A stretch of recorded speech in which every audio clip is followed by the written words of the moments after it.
Dilahirkan 8 September 1989 di Kota Malang, Dr. Gamal Albin Said adalah seorang inovator kesehatan dan wirausaha sosial.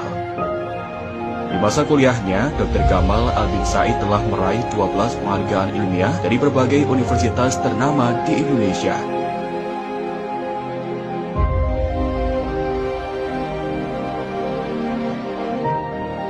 Kisah seorang anak pemulung bernama Hairunisa yang meninggal di gerobak sampah ayahnya karena sakit diare dan tak mampu berobat memotivasi Dr. Gamal Albin Said mengembangkan berbagai inovasi kesehatan untuk mencapai visinya membuka akses layanan kesehatan kepada semua orang, khususnya mereka yang kurang mampu.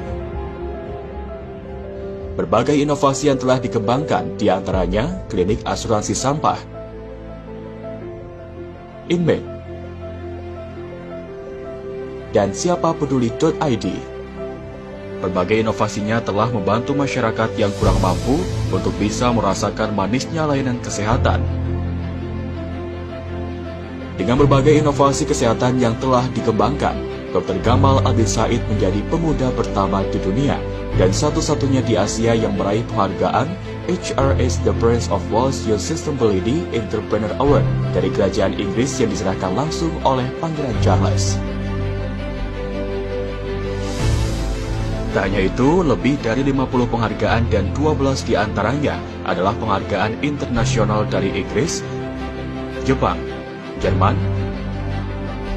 Korea Selatan, India, Thailand, Kamboja, Peru, dan Amerika Serikat. Selain itu, Dr. Gamal Albin Said juga masuk dalam satu di antara 50 inovator sosial paling berpengaruh di dunia. Berbagai tokoh-tokoh dunia juga ikut mengapresiasi karya Dr. Gamal Albin Said, termasuk di antaranya Presiden Rusia Vladimir Putin. Selain mengembangkan inovasi kesehatan, Dr. Gamal Albin Said juga aktif menjadi inspirator dan telah menjadi pembicara di 17 negara. Semua perjalanan Dr. Gamal Albin Said tersebut telah ditulisnya dalam buku yang berjudul Muda Mendunia, Era Baru Wirausaha Sosial, dan Catatan Perjuangan Politik. Dapatkan bukunya dan jadilah pemuda yang mendunia. Nahdlatul Ulama di Kemenak yang tercatat 27.000 pondok pesantren. Muhammadiyah 106 tahun yang lalu Kiai Haji Ahmad Dahlan keluar rumah menawarkan perabot rumahnya untuk dijual untuk gaji guru-guru yang mengajar di sekolah Muhammadiyah. Tapi apa yang terjadi 106 tahun kemudian? Sekarang Muhammadiyah punya 12.000 sekolah, 180 universitas, 107 rumah sakit, 10 fakultas kedokteran, dan melahirkan 700 dokter setiap tahun. Ketika kita semua berkumpul di sini, miliaran orang berkumpul dan berdoa kepada Tuhan, ya Allah, kembalikan aku ke dunia supaya aku bisa beramal soleh. Jadi semua kebaikan kita hari ini, usaha kita sehari ini, itu adalah upaya kita memastikan amal-amal kita melampaui usia kita.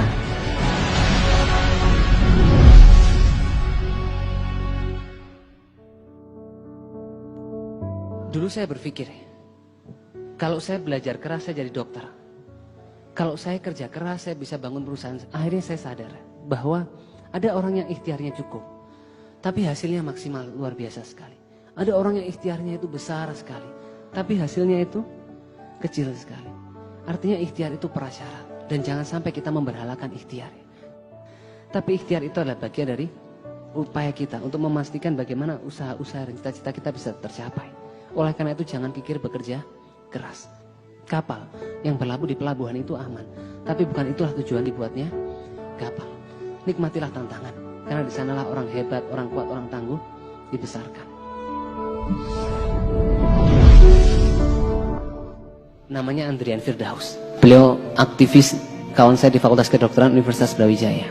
Aktif di lembaga pers, aktif di lembaga kerohanian. Masya Allah sekalian. 20 Januari, ketika saya magang di rumah sakit, saya terima kabar bahwa sahabat saya ini meninggal karena kecelakaan dengan truk kontainer. Waktu malam hari saya kabarkan kepada teman-teman bahwa Andrian telah meninggal. Bapak Ibu tahu apa yang mereka tanyakan? Gamal, ini Andrian yang sering azan di musola itu kah? Gamal, ini Andrian yang suara koriknya itu bagus kah? Gamal, ini Andrian yang suara tilawahnya itu bagus kah? Jadi sahabat saya ini dikenal dengan kepandaiannya melantunkan ayat suci Al-Quran dan hobinya mengumandangkan azan. Kepintaran, kekayaan, jabatan, popularitas, keindahan paras, itu semuanya akan kita tinggalkan. Tapi betapa kita lalai mengingatnya seolah-olah kita ini akan hidup selamanya, sehingga kita mengutamakan dunia yang fana ini. Jadi periksa diri kita, kalau cita-cita itu belum tercapai, jangan-jangan badan kita belum pantas untuk kemuliaan itu. Saya ingin berbagi cerita tentang seorang ibu. Ibu ini usianya 46 tahun. Beliau mohon izin sama suami sama anaknya mau kuliah lagi. Di usia 46 tahun, bukan mau mengambil S2, S3. Tidak, ibu ini mau ambil D1 ilmu tafsir. Ditanya sama anaknya, sama suaminya, "Nih mami ini sudah tua, mau apa kuliah lagi?" Apa jawaban ibu ini? Beliau mengatakan, "Mami mau mengerti arti bacaan sholat dan mau menyelamatkan anak-anaknya dari api neraka." Setiap anaknya ini berangkat ujian, ibu ini tanya, "Nak, nanti kau ujian jam berapa?" "Waktu kau ujian, mami di atas sajadah." Waktu anaknya presentasi, ibu ini tanya, "Nah, nanti kau presentasi jam berapa?" "Waktu kau presentasi, mami di atas sajadah." Berjalan terus berbulan-bulan, bertahun-tahun. Sampai 2 bulan lalu ada global listing dari American Conservation Coalition, masukkan anaknya 1 dalam 30 pemuda di bawah 30 tahun, The Green Generation. Bahkan World CSRD di India masukkan anaknya 1 di antara 50 inovator. Siapakah ibu itu? Ibu yang membesarkan saya, Bapak Ibu semua. Dan saya yakin di ruangan ini kita menyaksikan orang tua kita melakukan pengorbanan yang sama.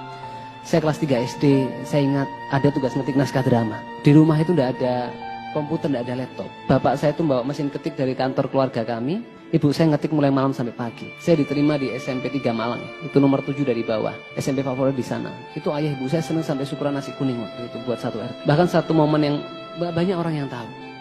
Bapak saya itu jual tanahnya supaya saya, anaknya yang namanya Gamal ini bisa kuliah di kedokteran. Bahkan satu momen yang mahal dalam kehidupan saya, yang saya berdoa semoga Allah kesempatan mengulangi momen-momen itu. Saya jam 4 pagi terima email dari Cambridge University. Saya masuk 1 dari 7 finalis penerima penghargaan kehormatan dari kerajaan Inggris. Itu ayah saya menghampiri, ibu saya waktu itu bangun, itu saya saksikan wajah kebahagiaan penuh kebanggaan. Jadi I have something life for, someone I must not disappointed. Dan saya yakin betapa banyak kita di masjid ini merasakan orang tua kita membatalkan mimpinya, melupakan mimpinya, membiarkan hidupnya itu berlalu tanpa kesenangan, supaya kita anak-anaknya ini bisa belajar lebih baik, bisa bekerja lebih baik, bisa bermanfaat untuk lebih banyak orang. Tapi berapa banyak di antara kita melupakan itu kan, dan membiarkan masa muda kita berlalu tanpa keinginan sedikit pun membahagiakan kedua orang tua kita. Apalagi kita yang muslim diajarkan 1 di antara 3 amal yang Allah cintai itu anak yang berbakti sama orang tua, dan 1 di antara 2 azab yang Allah percepat di dunia selain pemimpin yang zalim itu anak yang durhaka sama orang tuanya. Maka terimalah dengan ikhlas bahwa cara kita memperlakukan kedua orang tua kita itu adalah pemberitahuan kepada Allah bagaimana Allah memperlakukan kita.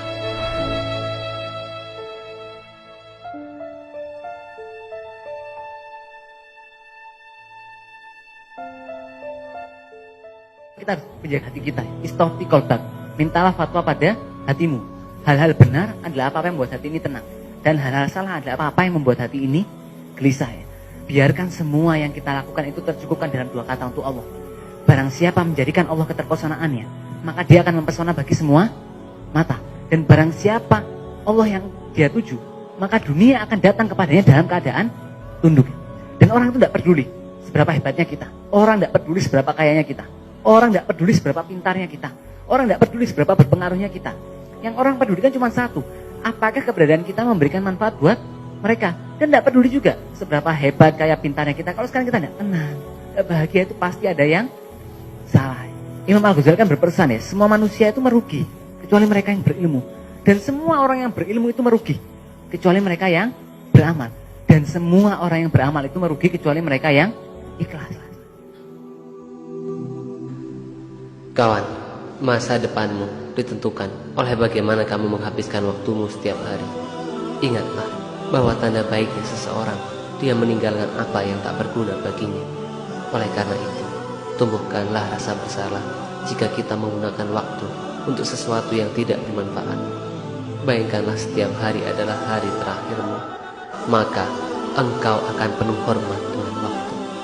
Teruslah bergerak, teruslah bergerak, teruslah bergerak, dan engkau akan menjadi pusara yang menarik kebaikan-kebaikan datang kepadamu. Banyak pekerjaan tidak akan berhasil di tangan orang-orang pintar, tapi ia akan berhasil di tangan para pekerja keras. Saya sering menemukan orang hebat yang gagal.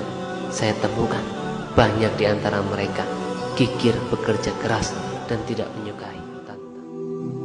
Wa malazatu illa ba'da ta'ab. Tidak ada kenikmatan kecuali sesudah kepayahan. Tidak ada keberhasilan di masa tua yang didapatkan dengan kesenangan di masa muda. Bukankah keberhasilan akan lebih manis dan menyenangkan tatkala diawali dengan perjuangan yang lebih keras? Mana yang kau pilih, kawan? Lahir dari keluarga kaya, hidup bermanja-manja, bersenang-senang, bermalas-malasan, atau lahir dari keluarga sederhana, bekerja keras dengan tangan dan kaki sendiri, lalu mencapai keberhasilan yang mengagumkan dan memesona? Jika kita sudah bekerja dengan penuh keikhlasan dan kerja keras, lalu apa ada lagi yang lebih berharga?